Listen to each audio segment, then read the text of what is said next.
Olá, graça e paz. Gente, a história que eu venho contar pra vocês é uma história verídica, tá?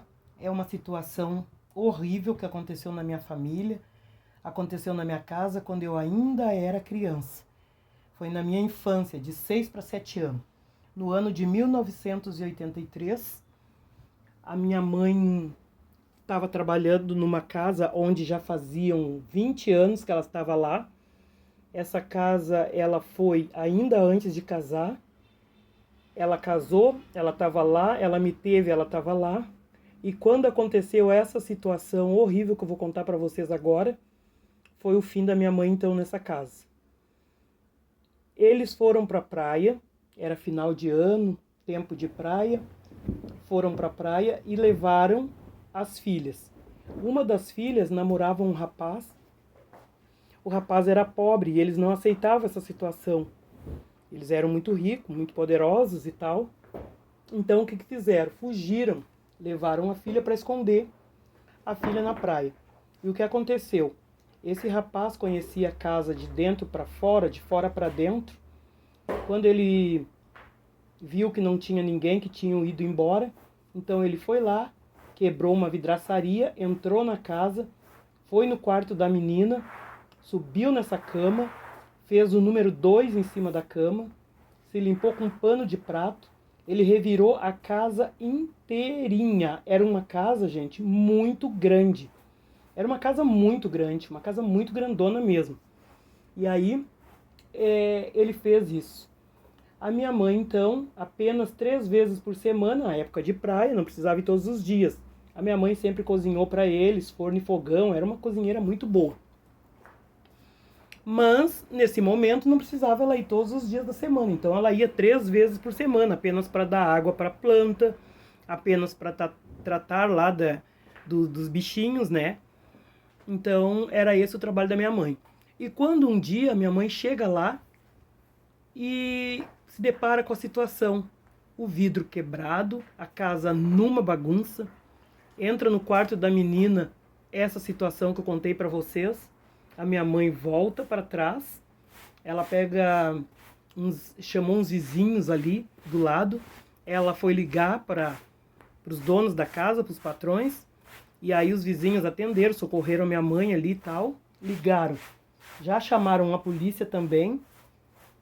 Resumindo, a família decidiu então que a minha mãe ficasse todos os dias da semana, dormindo lá também, de dia e à noite. O meu pai trabalhava em construção civil durante o dia e durante a noite o meu pai passou a ir para lá também. No primeiro dia que a minha mãe foi, levou nós. Quando foi 6 horas da tarde, meu pai chegou. O serviço do meu pai era muito perto até, inclusive. Quando meu pai chega, o meu pai vai tomar um café com a minha mãe foi arrumar esse café para ele. Nós ficamos na sala, uma sala imensa, decoração linda de Natal, e nós ali envolvidos com aquilo, e olhando as bolinhas, aquela árvore muito bonita. Aquilo chamou muita atenção de nós, era eu e mais 2 guris, mais 2 irmãos. Eu com 6 para 7 anos, o meu irmãozinho esse com 4 para 5 e o outro com 2 aninhos apenas. Então eram 3 irmãos pequenos. E ali nós estávamos. De repente, gente, ali naquela sala também se encontrava um aquário, tá? Era 2 barras de ferro de cada lado desse aquário, que era um aquário também de vidro. Tinha apenas 7 peixinhos dentro, uma pedra grande. Ele era muito decorado, era bem bonito. Mas ele não estava preso no teto da casa. Ele não estava preso. Por quê? Os caras foram lá, colocaram ele no mês de dezembro. E como não ia ter ninguém na casa, não ia ter criança, assim deixaram, para depois ir lá e terminar o serviço. Pois bem, o meu irmãozinho esse de 4 aninhos apenas, subiu nesse aquário, pisando ali aonde coloca a revista na parte de baixo, segurou para ver os peixinhos, e quando ele faz isso, o aquário cai por cima dele. Gente, pensa na tristeza, na angústia, eu sei lá o que eu senti na hora de ver o meu irmãozinho embaixo daquela pedra, embaixo da água, embaixo do aquário e não poder fazer nada. Foi terrível a situação. Praticamente vi o meu irmão morrer. Chamei o pai, chamei a mãe, correndo lá na cozinha, vieram eles. O pai veio e já levantou aquele aquário muito rápido, tiraram o meu irmão dali, já saíram para fora, foram lá atacar um táxi e o meu pai levou ele para o pronto-socorro. Nessa época nós morávamos em Porto Alegre. O meu pai sempre falou que o atendimento foi muito exclusivo, atenderam o meu irmão de pronto, muito rápido. Enquanto isso, a minha mãe ficou não pensando na gravidade da situação do meu irmão. Ficou limpando, juntando aqueles peixinhos, secando aquela água toda na sala derramada, juntando os cacos de vidro. A cena da tragédia, né, gente? Então a minha mãe sem saber, sem pensar que o pior ia acontecer. Eram quase 7 horas quando meu pai chegou com meu irmão lá no pronto-socorro. O meu pai ficou muito tempo lá sozinho com ele, sem um telefone, sem um celular. Não tinha na época. E a minha mãe não tinha notícias. Não tinha com quem deixar nós para poder ir até o encontro do meu pai para saber alguma coisa do meu irmão. Então, quando foi 9h30 da noite, meu pai chegou em casa. Chegou lá nessa casa onde a minha mãe estava. E a situação ali ficou muito, muito difícil. Se já estava ruim, então piorou. Porque o meu pai disse para minha mãe, olha, fizeram uma cirurgia às pressas nele, mas ele não resistiu.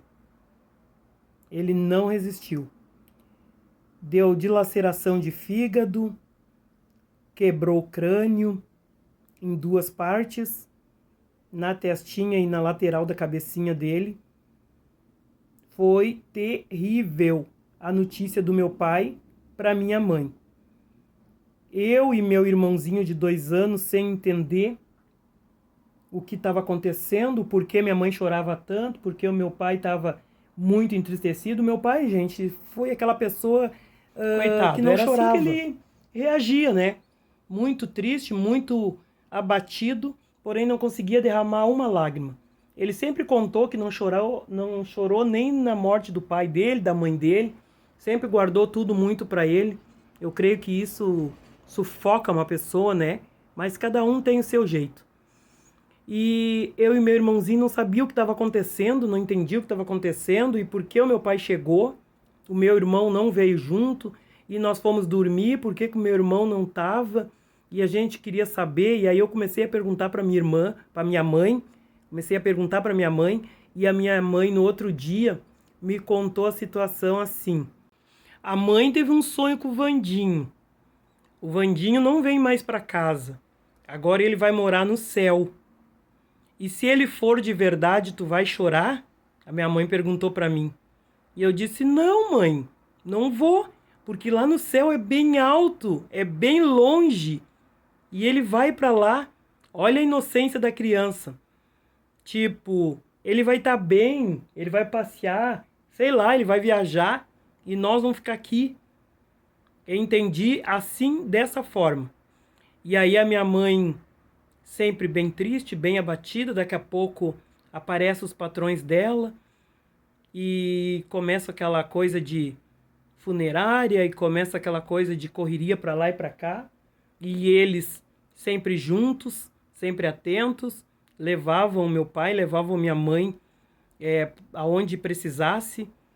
Eles estavam juntos. Chegou a hora, gente, então, do velório. Chegamos, então, num cemitério. E daqui a pouco chegou aquele caixãozinho pequenininho, branquinho. E quando abriram, eu fui ver. Fui correndo para ver o que era que tinha ali. E era o meu irmão. Era o meu irmãozinho. E aí eu corri para minha mãe e disse para ela, mãe, tu me contou, tu me falou que teve um sonho e que o Vandinho não ia vir para casa e agora ele tá aqui, o que que é isso? Eu disse para ela. E aí ela me disse, é assim que vai lá pro céu. Ele teve que passar por isso primeiro e agora ele tá indo lá pro céu. E ali eu fui correr, brincar com as outras crianças que foram, né? Com esse meu irmãozinho de 2 aninhos. E quando chegou a hora, gente, de sepultar, aquilo me deu uma tristeza terrível ali. Eu entendi que a coisa realmente não era boa. Meu irmão não ia voltar, meu irmão não ia acordar, porque colocaram meu irmão naquele buraco e colocaram terra em cima do meu irmãozinho. Que situação terrível. A minha mãe dali só chorava, só chorava. Minha mãe tinha problema de pressão alta. A pressão, então, parece que nunca mais foi controlada. Foi uma pessoa, assim, que sofreu muito. E não é para menos, né, gente? A mãe. É triste para uma mãe. A mãe pode ter 4, 5, 6, 10 filhos. Cada um é cada um. Os filhos nenhum são iguais. E a gente sempre quer ter os filhinhos por perto. Certo que aquele também ia fazer falta, com certeza. Com certeza. Aquele era diferente de todos. A minha mãe, coitada, entrou nessa depressão, foi para a cama, dormia 24 horas praticamente, vivia abaixo de remédio. O meu pai trabalhava em construção civil e de tardezinha chegava, tinha que fazer a janta, tinha que dar uma ajeitada na casa, dar banho em nós, eu era pequena ainda. Foi triste a situação, foi terrível, terrível, terrível, terrível. A dor da perda, né? Eu nunca perdi nenhum dos meus filhos, graças a Deus eu tenho 5. Cheio de vida, cheio de saúde, mas eu vivi a perda de irmãos.